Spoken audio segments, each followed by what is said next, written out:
The 1600s brought the birth of central banking. The Bank of England, founded in 1694, promised to stabilize the economy by issuing notes backed by gold reserves. But soon, they realized something extraordinary. Not everyone came to claim their gold at once.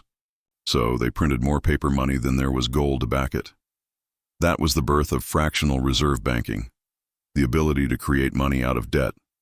The system worked, as long as everyone believed their paper could still be redeemed for gold.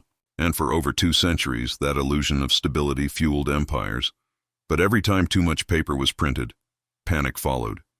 Gold rushes, bank runs, crises, because in truth there was never enough gold to cover the promises. Still, governments loved the new system because it meant limitless financing. Wars could be fought, empires built, and debts delayed. And by the 20th century, the world was ready to abandon the anchor of gold altogether. Section 3. The Breaking Point, 1944 to 1971. Visual, World War II footage. Bretton Woods Conference, Nixon speaking on television. Narrator, World War II left nations bankrupt. To rebuild, they needed a new global system.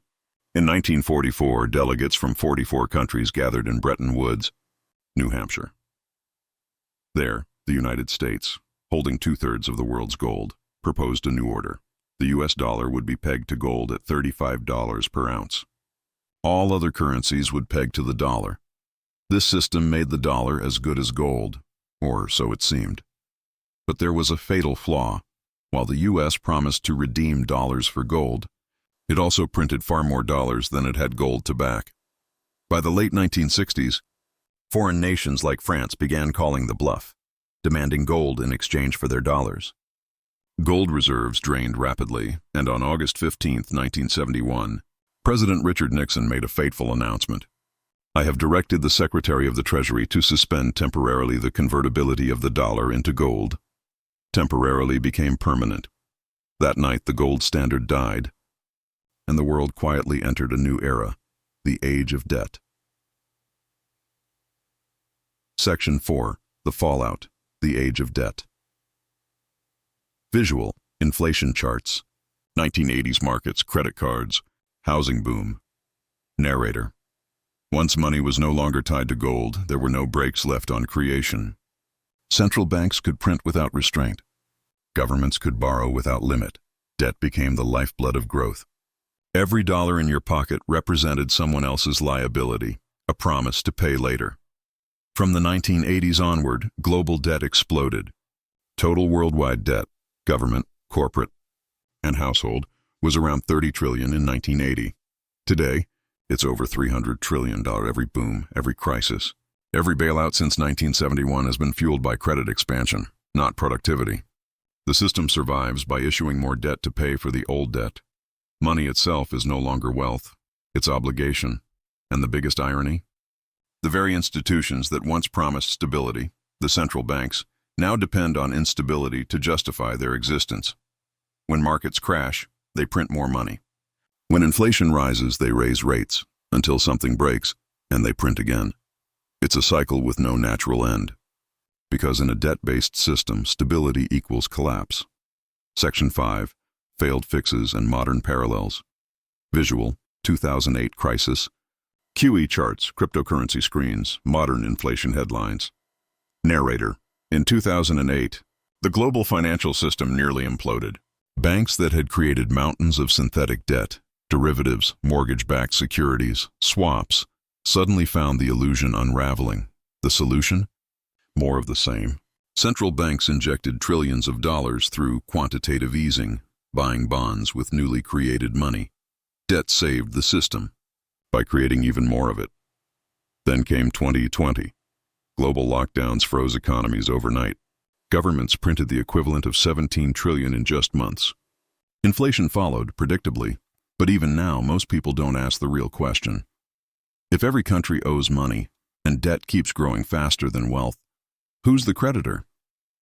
The answer is complex and but revealing. The creditor is the system itself, central banks, commercial banks, and investors holding claims on future productivity. We're all trapped in a structure that only works if tomorrow's generations keep paying for today's promises. And that brings us back to where we began. The shift nobody Noticed. Section 6, the repetition of history. Visual side-by-side footage. Ancient coin debasement. Paper printing digital money. Narrator, this isn't new. Every great civilization has done this dance before. The Romans debased their silver denarius until it became worthless. The Chinese Song dynasty overprinted paper money 1,000 years ago, leading to collapse. And now, in digital form, the same pattern repeats. The tools have changed. Gold to paper, paper to pixels. But the core remains. Trust without backing eventually fails. We trade convenience for control, and illusion for stability, until reality returns to collect its due. Section 7, the modern warning. Visual, central bank buildings, crypto mining farms, inflation protests, scrolling debt counters. Narrator, right now, we live in the most leveraged moment in human history. Every government, corporation, and household depends on cheap debt to function. If interest rates rise too much, everything breaks. If they fall too much, inflation takes over. It's a trap with no easy exit. And it all began the moment we severed money from something real. So what happens when faith finally runs out?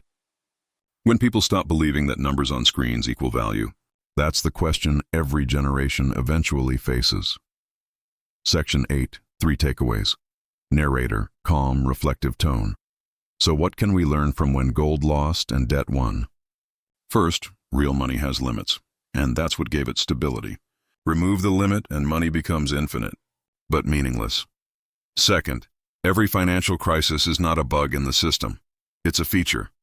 The system needs expansion and collapse to keep itself alive. Third, the more detached money becomes from reality, the more control shifts to those who issue it, not those who earn it. Conclusion, final warning and call to action. Visual, slow zoom out of Earth covered in glowing digital currency symbols fading into static. Narrator, when gold lost, it didn't just mark the end of an era, it marked the birth of a new kind of empire. One built not on metal, but on belief. Debt became the world's most profitable product. Every loan, every bond, every credit card swipe is part of that invisible web. The shift has already happened. The question now is whether the next one, the shift back to something real, will be chosen. Or forced, because history doesn't repeat, but it does rhyme. And the last time money stopped being real, civilizations fell. Pause. If this video made you rethink what money really is, share it before it disappears into the algorithm. Subscribe for more stories the textbooks left out, and remember, the system runs on belief until it doesn't.